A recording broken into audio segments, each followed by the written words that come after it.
Outlet पर होगा आपके सारे फिजिक्स के इंस्टीट्यूट मैथ्स और उसका सफाया। बस अपने फोन से क्वेश्चन की फोटो खींचो, क्रॉप करो और तुरंत वीडियो सोल्यूशन पाओ। डाउनलोड कीजिए डाउटनेट ऐप अभी या फिर व्हाट्सएप कीजिए अपने डाउट्स 8 400 400 400 पर। तो इस क्वेश्चन में मैं क्या बोल रहा है, हमारे पास एक मास है 2 kg जो इनिशियली रेस्ट पे है।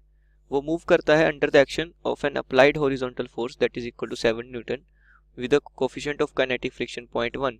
तो हमें अप्लाइड फोर्स का वर्क बताना है इन 10 सेकंड, वर्क डन का फ्रिक्शन का वर्क बताना है 10 सेकंड्स में, work done by net force on the body in 10 second and change in kinetic energy of the body in 10 second and interpret your result. Okay, तो solve करते हैं। सबसे पहले ब्लॉक का FPD, नीचे की तरफ mg, सामने की तरफ applied force which is equal to 7 newton, right. यहाँ से लगेगी नॉर्मल रिएक्शन और पीछे की तरफ क्या लगेगी, फ्रिक्शनल फोर्स। ओके, सो यहाँ से नॉर्मल इक्वल टू mg आ जाएगा। Normal is equal to m times g। Mass मेरे को कितना गिवन है 2, so into g that is 9.8। So normal reaction कितनी आ गई, तो यहाँ से आ जाएगा 19.6 न्यूटन। फ्रिक्शन की वैल्यू मेरे को पता है क्या होती है, म्यू टाइम्स एन होती है। म्यू की वैल्यू है 0.1, तो ये आ जाएगा 1.96 न्यूटन, राइट। अब आगे की तरफ 7 न्यूटन फोर्स है, पीछे की तरफ 1.96 न्यूटन है। वाई में तो नेट फोर्स 0 है, सो यहाँ से अगर मैं एफ नेट देखूँ, एफ नेट आ जाएगा 7 माइनस 1.96, राइट। और एफ नेट किसके इक्वल होता है, एम के, एम इंटू एक्सेलरेशन के, राइट। तो यहाँ से मैं एक्सेलरेशन कैलकुलेट कर सकता हूँ। एक्सेलरेशन आ जाएगी 7 माइनस 1.96 होल डिवाइडेड बाई 2। इसको सॉल्व करके मेरे पास आ जाएगा, सब्ट्रैक्ट करके आएगा 5.04। ओके, डिवाइड कर देंगे 2 से, तो ये आ जाएगा 2.52 मीटर पर सेकेंड स्क्वायर, राइट। तो ये मेरे पास क्या आ गया, एक्सेलरेशन की वैल्यू आ गई। अब अगर 10 सेकेंड के बाद मैं देखता हूँ, तो अगर मैं s is equal to ut plus half at square equation of motion use करता हूँ, इनिशियली रेस्ट पे था तो इनिशियल वेलोसिटी 0 हो जाएगी, तो ये टर्म 0 हो जाएगी।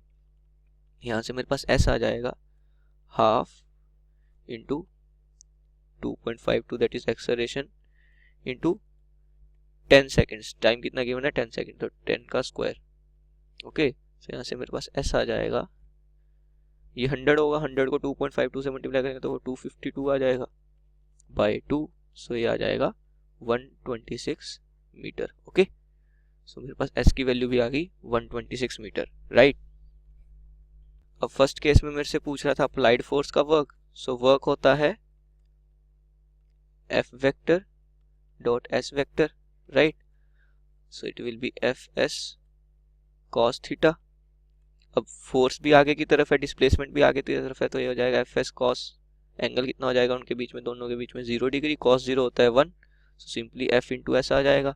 F कितना है 7, अप्लाइड फोर्स 7 है, इंटू S कितना आया है 126, तो ये सॉल्व करके आ जाएगा 882 जूल, राइट। सेकंड पार्ट में पूछ रहा था work done by friction, so work का फॉर्मूला तो सेम ही रहेगा, F डॉट S।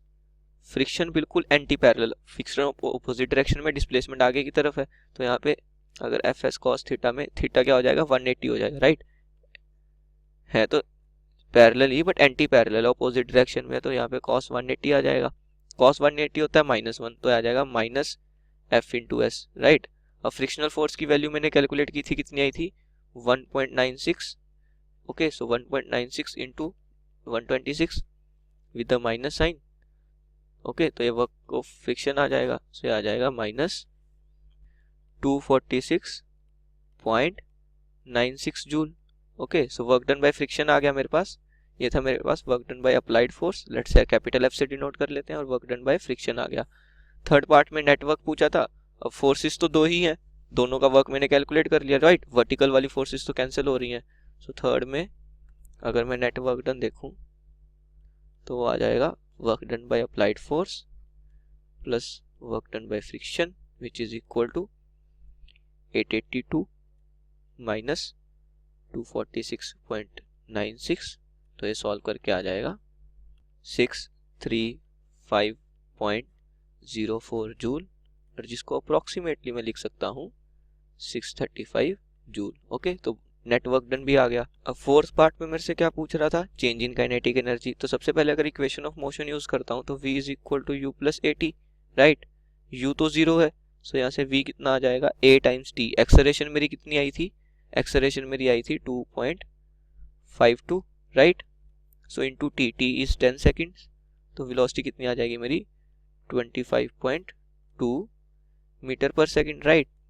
अब मेरे को क्या करना है, just final kinetic energy calculate करनी है, राइट। इनिशियली तो 0 थी, so final kinetic energy is half m v square, right. m मेरे को 2 गिवन है, सो ये दोनों तो कैंसिल हो जाएंगे, हाफ इंटू 2 इंटू 25.2 का होल स्क्वायर, राइट।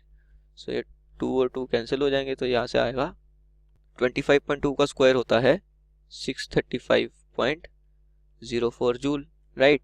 सो यहाँ से इनिशियली काइनेटिक एनर्जी कितनी थी, 0 थी, इनिशियली तो रेस्ट से रिलीज किया था, तो चेंज इन काइनेटिक एनर्जी कितना आ जाएगा, final minus initial, final 635.04, initial 0, तो चेंज इन काइनेटिक एनर्जी कितना आ गया 635.04 जूल। ये तो मैंने change in kinetic energy calculate किया है, और मेरे को पता है कि change in kinetic energy work energy theorem से हम बोल सकते हैं कि change in kinetic energy net work done के इक्वल होता है। सो नेट वर्क डन भी मेरा सेम ही आया था 635.04, और चेंज इन काइनेटिक एनर्जी भी सेम आ रहा है। Okay, thank you.